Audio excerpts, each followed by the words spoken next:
Bismillahirrahmanirrahim. Alhamdulillahirabbil alamin wa bihi nasta'in ala umuri dunya waddin. Wassalatu wassalamu ala sayyidina Muhammadin wa ala alihi washabihi ajma'in. Subhanaka la ilma lana illa ma 'allamtana. Innaka antal alimul hakim wa tub 'alaina innaka antat tawwabur rahim. Amma ba'du. Faqala al-Imam As-Suyuti rahimahullahu ta'ala wa nafa'ana bihi wa bi'ulumina wa bi'ulumikum fid dharain amin radhiyallahu ankum ila anqal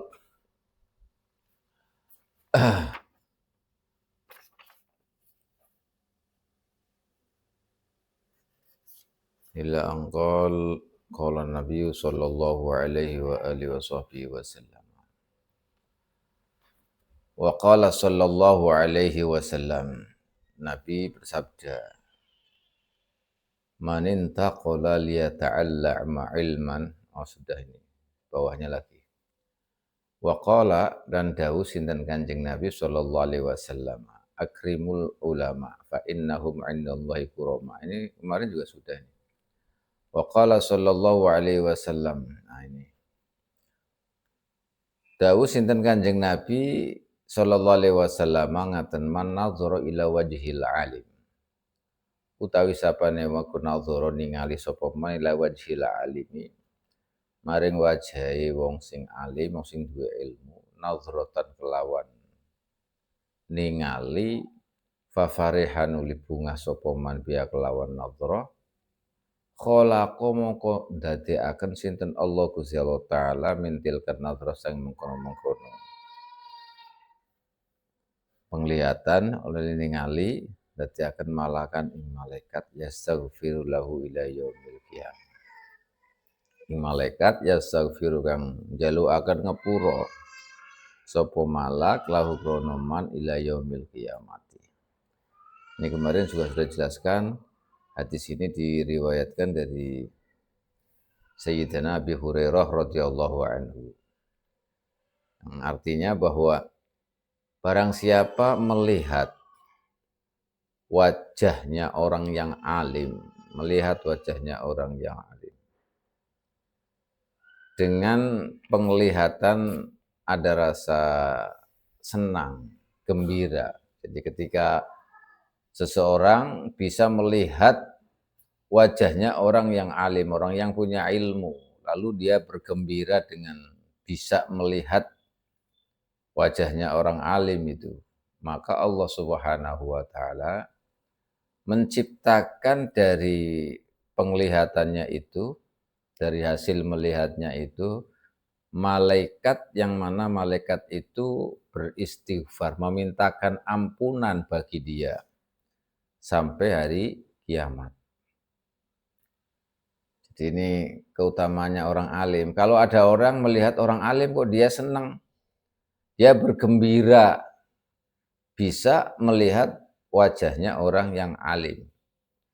Maka hasil dia melihat itu, dengan penglihatannya itu Allah menciptakan malaikat yang mana malaikat itu memintakan ampunan untuk dirinya. Ila yaumil qiyamah. Ini baru melihat saja. Dengan melihat yang bergembira bisa melihat orang yang alim, bisa bertemu dengan orang yang alim. Ini Masya Allah. Makanya tidak heran kalau gitu, misalkan ada masyarakat pengen bertemu dengan orang alim, yang sowan kepada orang alim, supaya bisa melihat mukanya, wajahnya, karena senang dengan melihatnya itu, bukan untuk ada penglihatan kebencian, bukan, tapi penglihatan di mana dalam melihatnya itu senang bergembira.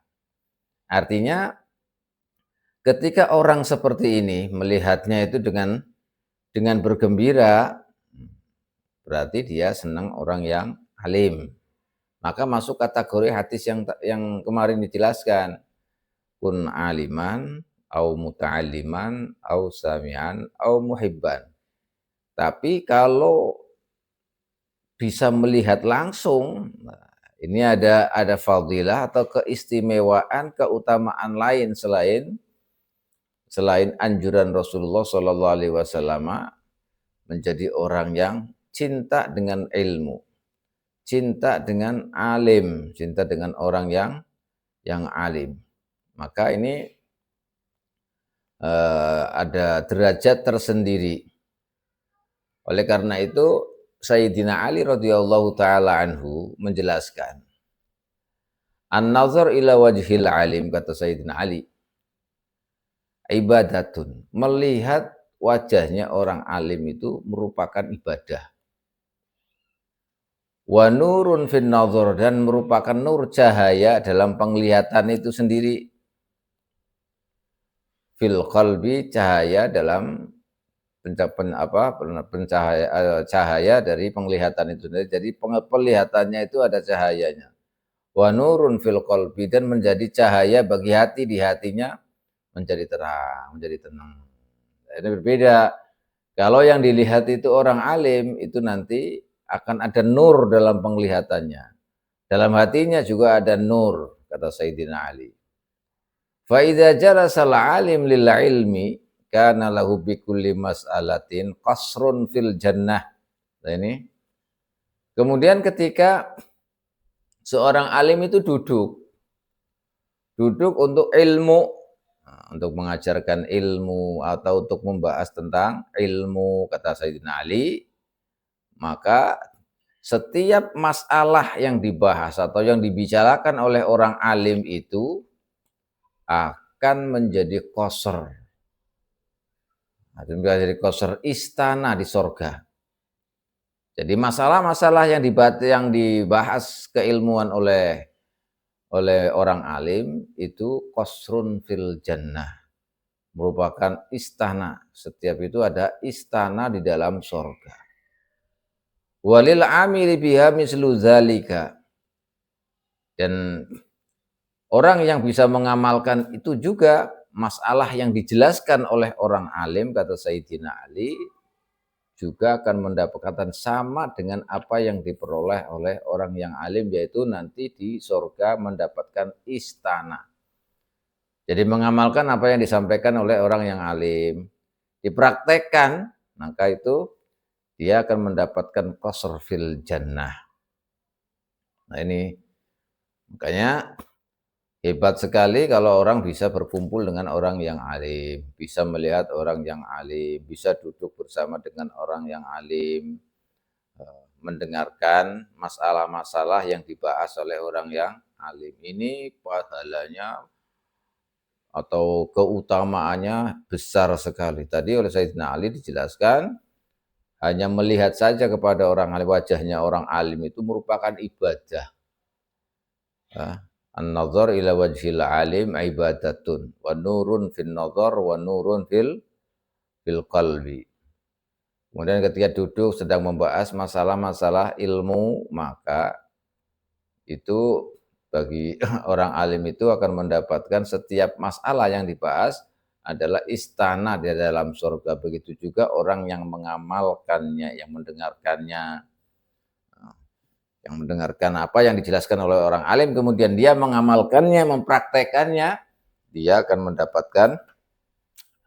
mendapatkan qasr fil jannah, istana di surga. Makanya hebat sekali keistimewaan tentang ilmu. Inilah makanya kita harus senang ilmu. Kalau tidak bisa mencari ilmu, ya paling tidak itu mendengarkan saja. Kalau mendengarkan saja juga nggak bisa, misalnya, ya cukup senang. Karena dengan senang itu, Masya Allah, kita ini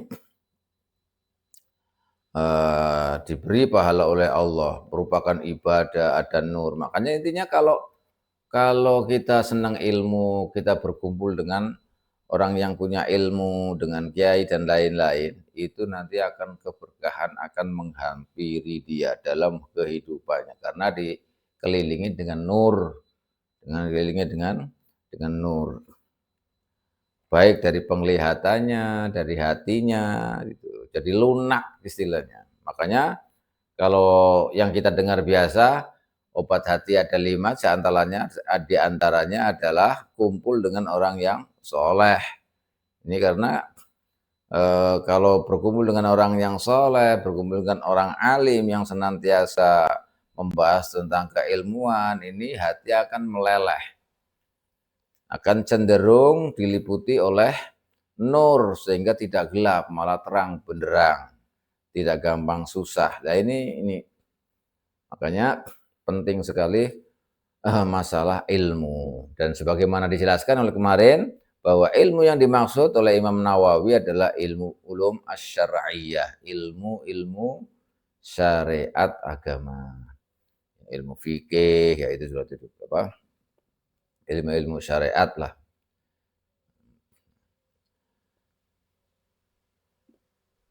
Wa qala Nabi sallallahu alaihi wasallam. Hadis yang selanjutnya. Lan dawuh sinten Kanjeng Nabi Muhammad sallallahu alaihi wasallam. Man akrama aliman faqad akramani. Wa man akramani faqad akramallah. Wa man akramallah fama'wahul jannah. Utawi sapane wong iku akrama mulyakaken sapa man aliman ing wong sing alim. Sing punya ilmu. Faqad akrama maka temen mulyakaken sapa man ing ingsun. Lawa man utawi sapane wong iku akramani mulyakaken sapa ingsun sapa man ing ingsun faqad akrama maka teman-teman mulyakaken sinten man Allah ing Gusti Allah. Lawa man akramallah wa man utawi sapane akrama mulyakaken sapa man Allah Gusti Allah fa ma'wahu mongko utawi tempate man nggon baline tempat ngungsine man iku al jannatu swarga. Nah ini lebih hebat lagi. Kata Rasulullah bahwa barang siapa memuliakan orang yang alim, orang yang punya ilmu, memuliakan, maka berarti dia telah sungguh-sungguh memuliakanku, kata Rasulullah. Jadi barang siapa yang memuliakan orang alim, orang yang punya ilmu, berarti dia sungguh telah memuliakanku. Wa man akramani faqad akramallah. Dan barang siapa yang telah memuliakan aku, berarti dia sungguh telah memuliakan Allah. Wa man akramallah fa ma'wahul jannah. Dan barang siapa yang memuliakan Allah, maka sungguh dia tempatnya itu nanti di surga. Ini ada rentetannya. Jadi kita pengen masuk surga, gampang. Muliakan ulama, muliakan orang yang alim, dan dimuliakan. Jadi kalau siapapun orang alim punya alim, yang al-amilin bi'ulumihim. Itu kemarin dijelaskan oleh Imam Nawawi. Nanti maksud ulama-ulama semuanya di sini adalah ulama-ulama yang mengamalkan ilmunya. Nah, kalau pengen masuk surga, gampang. Ini tentunya selain melakukan kewajiban-kewajiban loh ya, karena kewajiban tidak mungkin ditinggalkan, namanya juga kewajiban. Melakukan kewajiban sholat, puasa itu harus. Nah ini kalau orang memuliakan ulama, biasanya kalau orang itu memuliakan ulama ya nanti akan ketarik melakukan kewajiban, ketaatan. Biasanya begitu. Kenapa? Karena nur itu. Ada nur di matanya, di penglihatannya, ada nur di hatinya. Hatinya jadi lembut, akhirnya bisa melakukan kebaikan, meninggalkan kejahatan, meninggalkan kemaksiatan. Akhirnya itu begitu. Makanya ini salah satu sebab kalau misalkan kita memuliakan ulama, kata Rasulullah, kita memuliakan ulama, kita memuliakan orang yang alim, ya, memuliakan orang yang alim, maka berarti memuliakan aku, kata Rasulullah. Memuliakan Nabi berarti. Nah kalau orang memuliakan Nabi, maka berarti dia memuliakan Allah. Kalau dia memuliakan Allah, maka tidak ada lagi tempatnya kecuali di surga. Makanya qul in kuntum tuhibbunallah fattabi'uni yuhbib lakum. Itu dan ayatnya jelas. Kalau kau mencintai Allah, maka ikutlah kepadaku. Nah, maka ikutilah aku, istilahnya jalan. Lah ini kalau orang memuliakan, Nah, orang memuliakan ulama, orang yang alim, maka berarti memuliakan Nabi. Kalau orang itu memuliakan Nabi berarti memuliakan Allah. Kalau memuliakan Allah ya sudah berarti tempatnya fama'wahul jannah. Nah, ini yang harus kita perhatikan. Makanya jangan sampai kita menghinakan ulama. Dan apalagi zaman akhir ini kita sebagai orang awam itu tidak mengetahui, akhirnya membedakan ini yang itu gitu. Ini tidak boleh. Siapapun orang itu orang alim, orang alim, orang yang punya ilmu, yang al-amil bi'ulumihim, al-amilina bi'ulumihim, maka kita harus cinta, harus kita muliakan. Bahkan kita melihat wajahnya saja sudah senang. Jangan ada kebencian, ini yang bahaya ini yang kadang-kadang kita nggak merasakan ini. Dengan kefanatikan buta kita, maka kita ketika apa saja yang kita tidak cocok dengan kita, akhirnya bukan ukurannya dengan ilmu, tapi ukurannya dengan hawa nafsunya dia, kemurkaan dia, kemarahan dia, dengan nafsunya yang menggebu-gebu dia. Akhirnya malah mengkesampingkan yang justru dia sebagai orang yang alim yang harus dimuliakan, malah direndahkan, malah dilecehkan, malah dihina-hina. Ini bahaya. Ini kita sebagai orang awam jangan seperti itu. Siapapun yang itu orang alim harus kita muliakan. Satu harapannya karena ini penjelasan Rasulullah, kita harus memuliakan orang alim. Kita kan tidak tahu apakah ini benar atau tidak, orang namanya orang awam, maka jangan dipilah-pilah. Saya suka ini, saya muliakan ini, yang lain diinjak misalnya. Kayak belah bambu itu, satu diinjak, satu diangkat. Jangan. Siapapun orang yang punya alim, orang yang punya ilmu, maka harus kita muliakan. Dengan melihat wajahnya saja merupakan ibadah. Dengan wajahnya saja itu nanti akan Allah ciptakan malaikat yang akan memintakan ampunan untuk dia sampai yaumil qiyamah. Bagaimana kita tidak mau? Nah, oleh karena itu kita jangan terkecoh.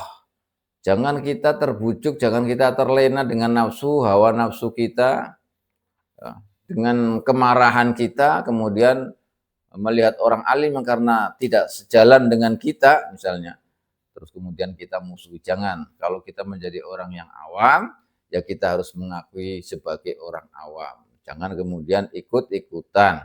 Semua yang punya ilmu kita muliakan.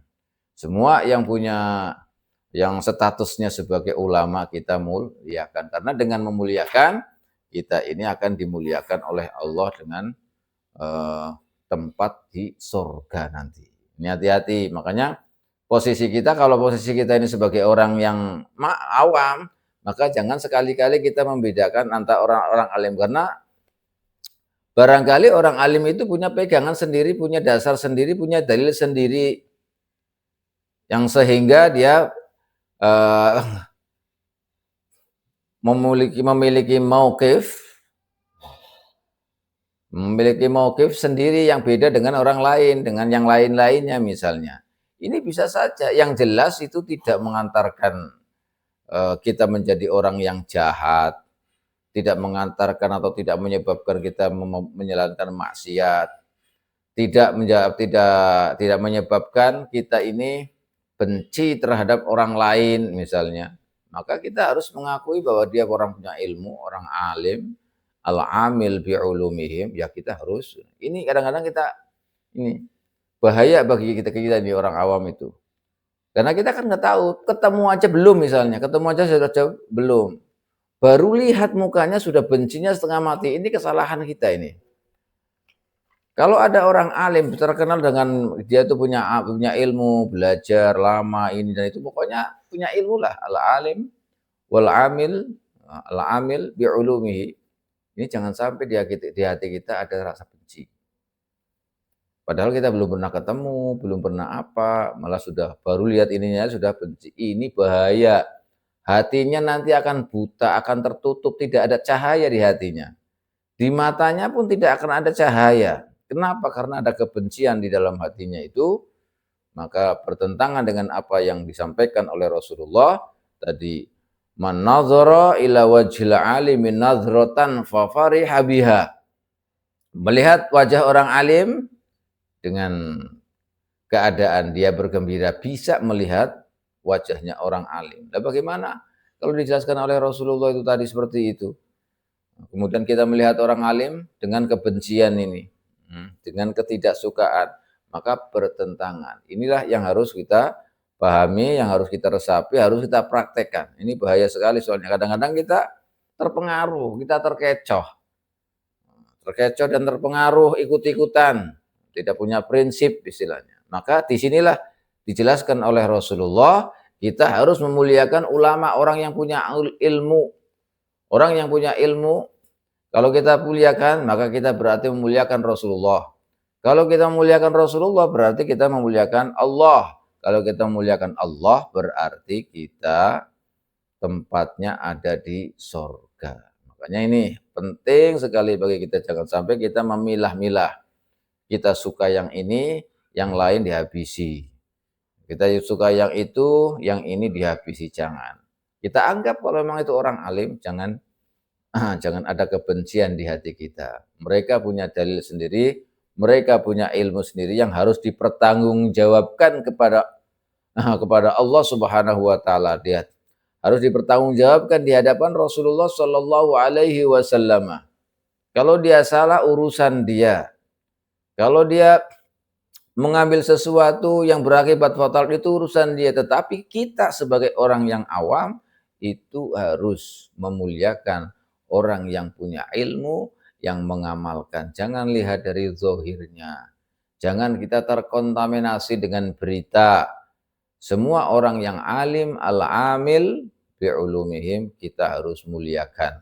Kita melihat dengan penuh cinta kasih. Kita melihat dengan kegembiraan, dengan keceriaan.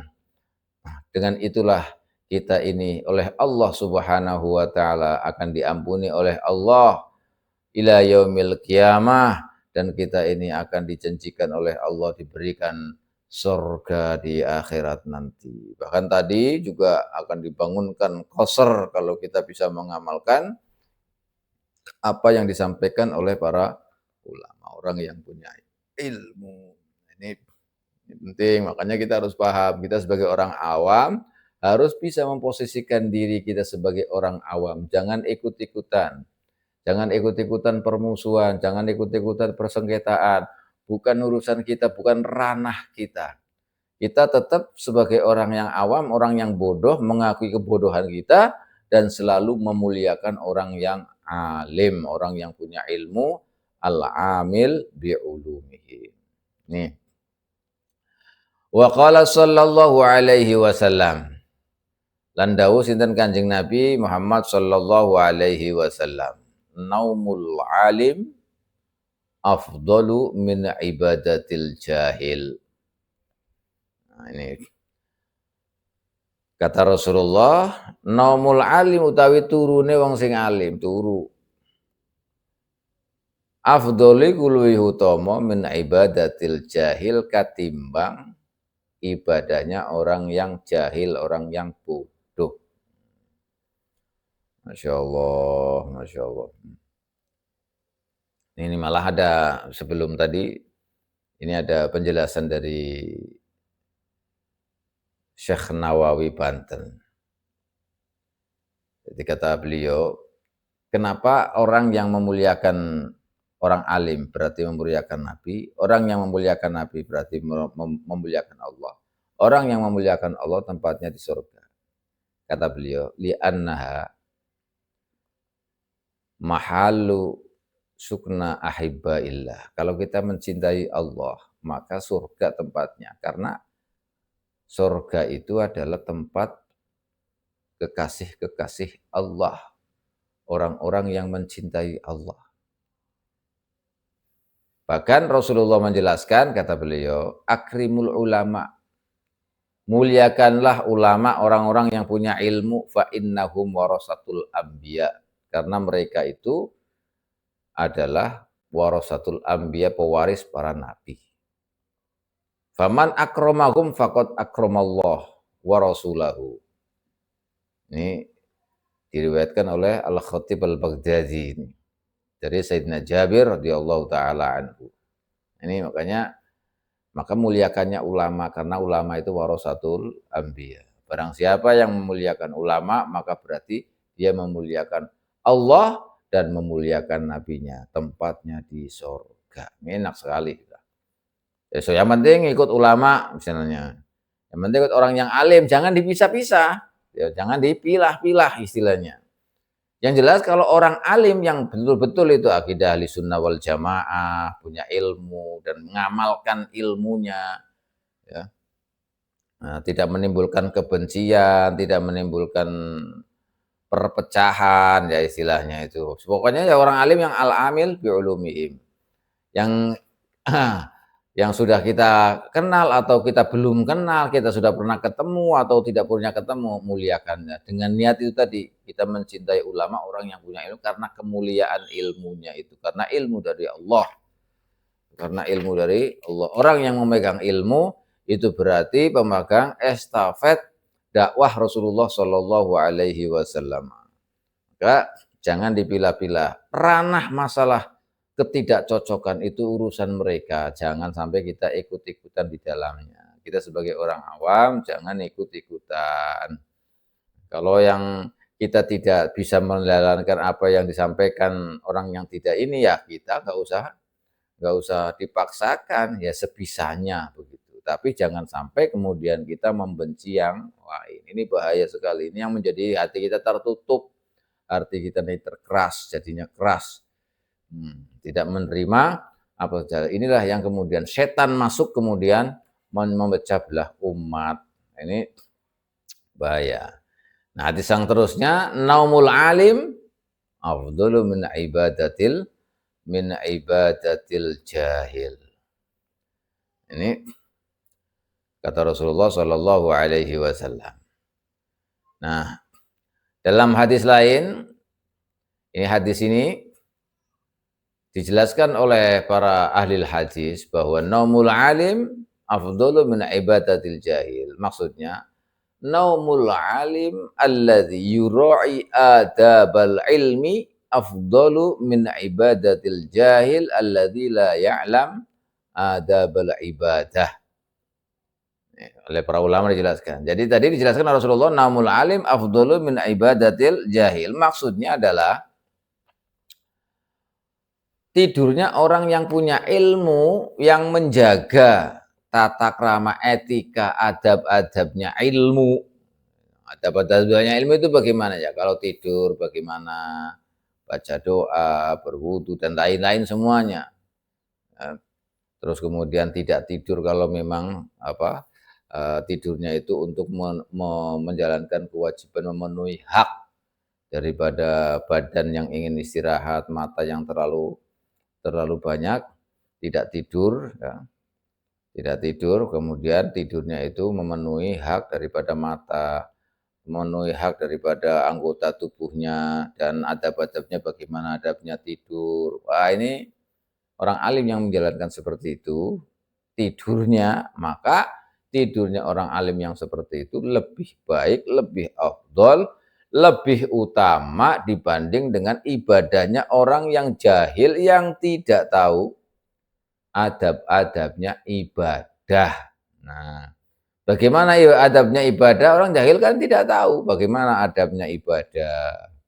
Harusnya itu bagaimana, yang bagus itu bagaimana, yang afdol itu bagaimana, seharusnya dalam ketika melakukan ibadah itu harus bagaimana. Itu tidak tahu orang jahil. Maka orang alim yang memelihara atau menjaga dan mempraktekkan adab-adabnya tidur, adab-adabnya ilmu lah. Orang yang punya ilmu itu harus bagaimana, harus ini. Nah, ini ketika orang yang punya ilmu seperti ini, maka meskipun tidur itu lebih utama dibanding dengan ibadahnya orang yang jahil. Orang jahil nggak tahu bagaimana ibadahnya. Nah, kalau orang alim itu tahu bagaimana ketika dia itu punya ilmu, harusnya bagaimana? Harusnya bagaimana kalau orang alim itu dalam keilmuannya, dalam tingkah lakunya harusnya bagaimana. Dan ini dijaga adab-adabnya ilmu. Tidak boleh sembarangan, makannya harus dijaga dan lain-lain macam-macam lah itu namanya adabul ilm. Ini meskipun tidur lebih baik daripada orang yang ibadah, dari kalangan juhala, dari kalangan yang jahil, yang tidak tahu bagaimana adab-adabnya ibadah.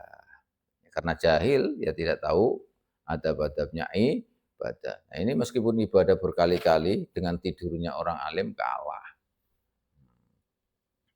Ibadahnya bertahun-tahun tapi tidak tahu adabnya ibadah. Itu jauh nilainya dengan tidurnya orang alim. Nih, makanya orang alim itu memang harus tahu dan harus mempraktekkan ilmunya, karena bahaya sekali tanggung jawab daripada orang yang alim itu berat sekali. Makanya harus memegangi, karena orang yang alim diberi ilmu itu berarti orang sembarangan, dia harus memegang amanahnya. Karena ilmu yang diberikan kepadanya itu merupakan amanat yang harus dijaga dan harus dipraktekkan, karena tidak semua orang punya ilmu, makanya tidak bisa sembarangan orang yang punya ilmu. Ketika salah orang yang punya ilmu ini bahayanya, Masya Allah, berat sekali tanggung jawabnya, dan paling berbahaya daripada 1000 orang jahil. Satu saja orang alim yang terpeleset, wah itu bahaya sekali. Karena nanti yang lain akan menirukan. Kalau misalnya satu salah, sedangkan jamaahnya banyak sekali, santrinya banyak sekali, maka yang banyak sekali itu santri-santrinya, jamaahnya itu akan ikut terpeleset. Gara-gara satu orang yang terpeleset. Ini ibaratnya, maka bahaya sekali. Makanya ilmu tidak bisa dibuat sembarangan.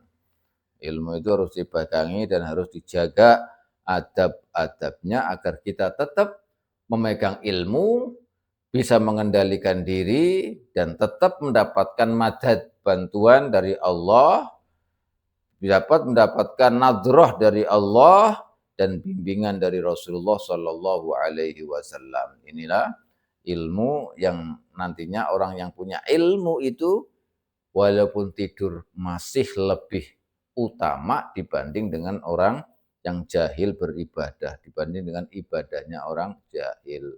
Makanya orang yang berilmu yang seperti ini nih, Masya Allah, ini harus kita perhatikan. Makanya carilah ilmu, belajarlah. Wa qala sallallahu alaihi wasallam. Sudah sampai di sini dulu, insya Allah nanti kita lanjut kembali pada pertemuan yang akan datang, yaitu hadis man ta'allam baban minal ilmi ya'malu bihi aw lam ya'mal bihi kana afdal min an yusalli alfa rakaah tatawwu'an. Nanti biar kita tahu keutamaan orang alim, keutamaan orang yang belajar. Insyaallah kita akan bahas nanti pada pertemuan yang akan datang. Mudah-mudahan bermanfaat dan menyadarkan diri kita, hati kita terbuka bagaimana caranya kita cinta dengan orang yang alim, orang yang punya ilmu. Kita bisa memandang dengan pandangan kita berbunga-bunga, penuh cinta dan penuh kasih, dan bergembira bisa bertemu dengan orang yang alim, bisa memandang dengan bergembira, bisa memandang melihat wajahnya, mukanya orang alim. Dengan demikian kita berarti nanti oleh Allah disediakan untuk kita adalah surga, dan malaikat-malaikat yang berada di sekeliling kita yang senantiasa memintakan ampunan untuk kita semuanya sampai yaumil qiyamah. Amin ya rabbal alamin. Demikian wallahu a'lam bishawab.